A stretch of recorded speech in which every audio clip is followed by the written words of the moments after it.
राज्यातलं सरकार निवडणुका घ्यायला घाबरत असल्याने हरियाणा आणि जम्मू काश्मीरसह महाराष्ट्राच्या निवडणुका घेतल्या नसल्याची टीका राष्ट्रवादीच्या शरद पवार गटाचे प्रदेशाध्यक्ष जयंत पाटील यांनी केली आहे. ते अकोला येथे बोलत होते.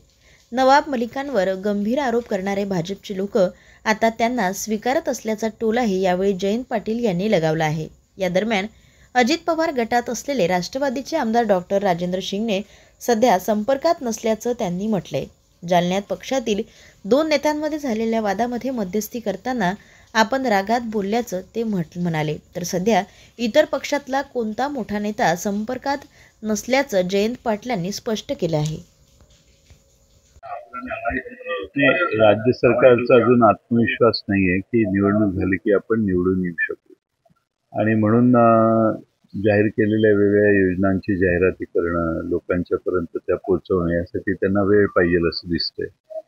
आजच्या मितीला आजच्या तारखेला निवडणूक घेतली तर बहुतेक त्यांचा पराभव होईल असं त्यांना वाटतंय. त्यामुळं हरियाणाबरोबर आपल्या निवडणुका पूर्वीपासून होत होत्या, पण आता यावेळी डिफर केल्या. त्यामुळं या नोव्हेंबरमध्ये घेण्याचा आणि जास्त कालोपयोग करण्याचा त्यांचा प्रयत्न दिसतोय, आणि निवडणूक आयोग त्याला बळी पडतंय. त्यामुळं बघू आता, पण त्यांची निवडणूक घ्यायची आज तरी तयारी दिसत नाही. सर, राजेंद्र शिंगणे यांनी म्हटलं आहे की नाईलाजानं मी अजित पवार गटामध्ये तुमच्या काही संपर्कात? माझा काही संपर्क झालेला नाही, आणि त्यांच्या जिल्हा मध्यवर्ती बँकेला काही निधी मिळावा यासाठी मला वाटतं ते तिकडे गेले होते, पण माझा संपर्क नाही.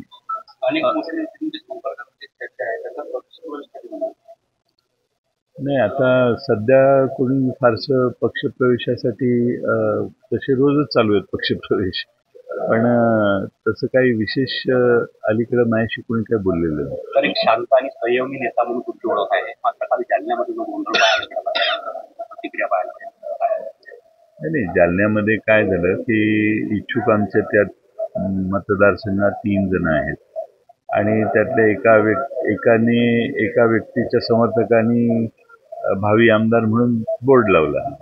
मग दुसरे जे समर्थक होते ते प्रचंड गोंधळ करायला लागले. त्यामुळं सभेच्या शेवटचाच भाग होता, समारोपच होता तो, पण गोंधळ एवढा झाला की तो म्हणजे त्याचा बोर्ड काढावा अशी त्यांची सगळ्या इतरांची मागणी होती.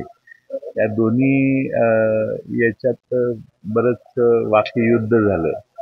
त्यामुळे मी त्यांना शांत करायला त्यांना हे केलं. सर, महायुतीमध्ये अजित पवार गटाने भाजपमध्ये जो वाढवला मी काळे झेंडे दाखवण्यात आले त्याच्या ताफ्याला, आज नवाब मलिक हे कार्यक्रमात उपस्थित राहणार आहेत. म्हणजे नाराजी डावलून काय मला असं वाटतं की विधानसभेला तिकडच्या बाजूने अजित पवारांच्याकडून नवाब मलिक यांच्यावर अतिशय गंभीर आरोप झालेले. त्यामुळे बहुतेक भारतीय जनता पक्षाने त्यांची मुलगी उभी राहिली तर चालेल, पण नवाब मलिक नको असं काहीतरी सोल्युशन काढलेलं दिसतंय. म्हणजे थोडक्यात भारतीय जनता पक्षाने ते मान्य केलेलं आहे, नवाब मलिक यांना बरोबर घेणं, असा त्याचा अर्थ आहे. त्यामुळे नवाब मलिकांच्यावर आरोप भारतीय जनता पक्षानेच केलेले आहेत, आणि अतिशय गंभीर आरोप केलेले आहेत, आणि त्यामुळं त्यांची जवळीक भारतीय जनता पक्ष करतंय असं आता चित्र समोर येते.